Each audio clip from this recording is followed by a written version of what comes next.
Hello YouTube, and thank you. Thank you for joining me. Welcome. Welcome to another edition into my Get Real series. Today I come before you without script. My intention is not to impede my current mental flow. Your respectfully presented dissenting views are always welcomed here. I suggest you take what is of value, if anything, and leave the remainder at the door. I appreciate you lending your ear and sharing your time with me.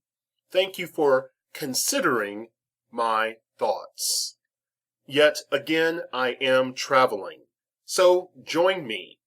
Okay, I will adjust my music and off we go. Daily, if I allow my mind to venture out, I encounter sadness. It is for those who turn away from life. It is for those so worn down that trying again is a terrifying prospect. Life is not easy for many of us. Some of us are more challenged than others. Indeed, there has been a detachment, a disconnect from what some would call the good Negro and the Negro on the street. Obviously, this translates to all ethnicities. Normally, we have three basic forces at work that provides the fuel for the ingredients of despair to cook. Let's focus on Black people for the moment. We have the fortunate one, otherwise known as the good Negro. I have spoken about this individual in former videos. We have the struggling everyday man. I have also mentioned this archetype in several videos. Admittedly, I am not concerned about those who use poverty as an excuse to be recidivist. Then you have the machine. Of course, I have addressed the machine in countless videos. It goes or is known by many names. The machine, however, ultimately profits when a lack of the minimum food and shelter necessary for maintaining life is absent. Desperate people more often than not turn to desperate measures. This increases their chance to come in contact with law enforcement, which then can lead to, assuming things go badly, to servitude for corporations via private prisons.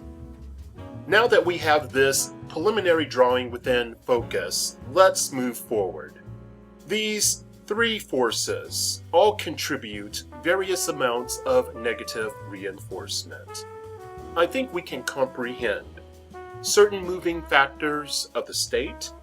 Speaking of forces, those are things that you can easily see, and those that hide within the shadows.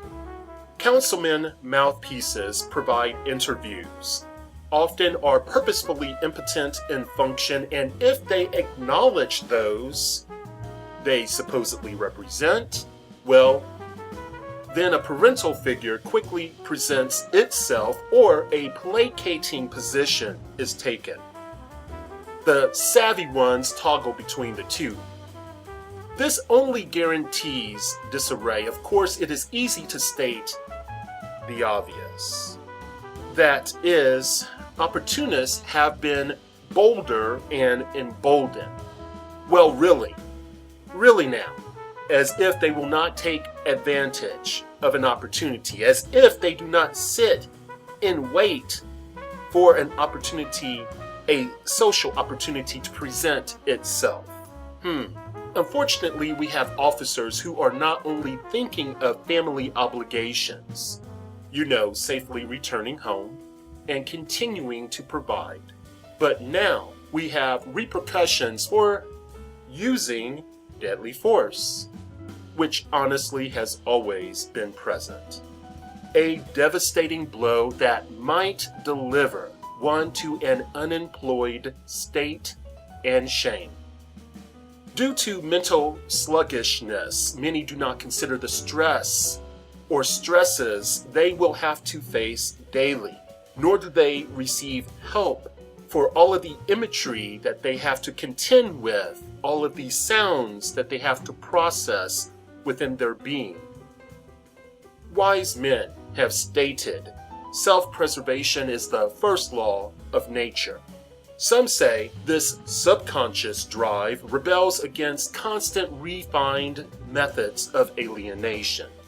Maybe so. This does not excuse police officers from the fight. Certain police officers performing in passive ways, if at all, should leave the profession. Obviously, they do not have the grit to properly function. Root casual agencies are rarely easily narrowed to one or two independent variables. This is very important to keep in the forefront of your mind. The havoc that permeates lives, if looking at groups, I gather is deeply entrenched in the psychology of that community. Recurrent civic hopelessness is often not addressed. Normally, with this surfaces a barricade against the entry of optimism. I cannot say I can capture with words the social acquiescence and tranquility amid ongoing conflicts of public life. Maybe that is partially due to the fact many I have encountered do not comprehend the interrelationship of social confidence and social hope. That interrelationship can lead to a vicious cycle whereby the failure of hope leads to waning confidence, which by merely existing further undermines hope. Of course, we have the state trapping people in a cycle of aspirational hope and contingent despair. Think hard on that one. Think smartly. This said, we can perceive mentally why, in some cases, the prospect of a lengthy prison sentencing is welcomed. However, often this concern is eliminated due to the fear people have for the future of their children. Yes, children need to have healthy outlets. I think we can agree. I think we can also agree the landscape of the average modern-day child or adolescent, even in poor areas, are plagued with electronic gadgetry, applications for these electronics, and short attention spans as a result. Many seek out instant gratification like their parents, like their role models, or their media gods. This is a major contributor to modern-day dysfunction. Again, yes, children need activity. I am not limiting this to physical exertion, but mind-expanding opportunity. Our youth also need consistent discipline, unwavering guidance, and a heaping dose of true consideration. But many of you, or I should say, because you are part of my audience, I would hope it is not you, but many people that we know truly suffer in regards to true consideration. These children are youth. They also need parental commitment as well. Why are few people mentioning this? Why is it so easy to regurgitate all the bullshit? Why is it so easy to regurgitate all of the things that never functioned properly and generated positive results in the first place? Why do we waste time by pretending, by fronting, by exaggerating or minimizing the realities? Why? Throwing money at a community will not solve deep-rooted issues of emotional maturity, safety concerns, and realistic, healthy future planning. When one cannot afford to eat,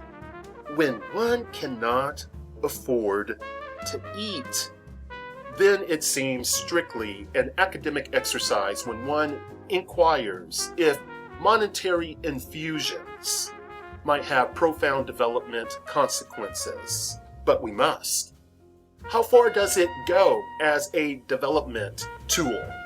If indeed it is a tool, how is it underutilized? If this is not enough, then we heap on a crucial consideration regarding the stability not only of a community, but the stable state of a country that is reportedly growing. Often capital is solely thought of as a binding constraint. A binding constraint. Maybe it is not. Yes, I acknowledge you need money to start making money. So startup capital is needed. This said, without going into a deep conversation how we have all been hoodwinked by banks and how we have all been turned into their servants, meaning, or speaking of corporate humanity, global markets. But I'm not going to go there. So let's back up. Like I was saying, I acknowledge that we need money to make money. This said, we have to consider an unpopular constraint. In addition, this would be limits regarding personal abilities and pre-commitment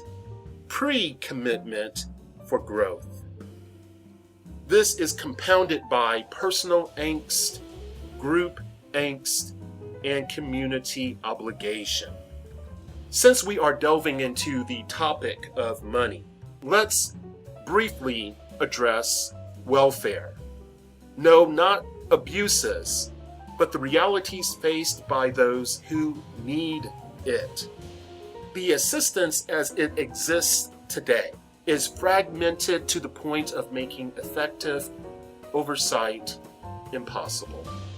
It is entangled in red tape. This helps to perpetuate inconsistencies between cities, states, and the federal government. This also leads to people starving. People starving. Okay, let me collect myself. Okay.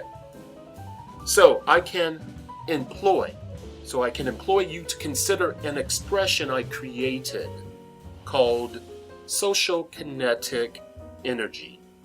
Social kinetic energy. By doing so, we consider social energy it possesses because of its motion. The it that I speak of being the conundrum of our lowest common denominator. Now, what I see is two distinct situations that exist side by side when we speak of violence. It seems to always rotate back, whether right or wrong, to poverty. Now for the distinctions. 1. Let's create a mental image of a suit.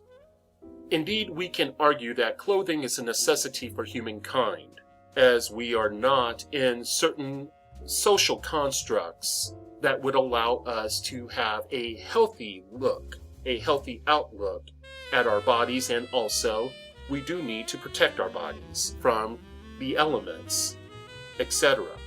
So we can argue that clothing is a necessity. However, a suit may not be a necessity, but if you live in a society where not being able to afford one means you are regarded, labeled as poor, then not being able to afford one makes you poor in that society.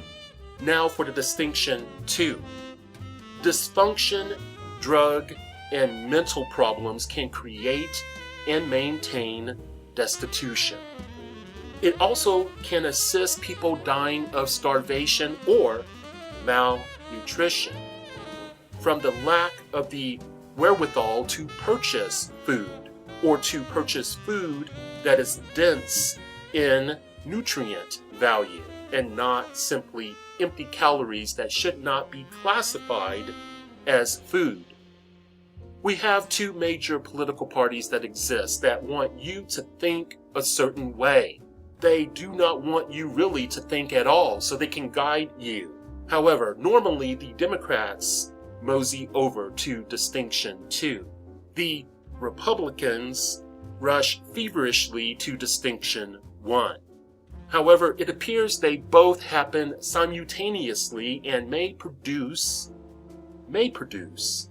an additional distinction that is much harder to pin down with words. This is where the true, I speculate, the true atrocious realities will surface. Seas of misery that we will become intimately acquainted with. All of this said, I tire of the imbecilic rantings by diarrhea-mouthed yet ill-informed social media numbnuts and mordacious public servants. That poverty and violence poses no difficulty to understand.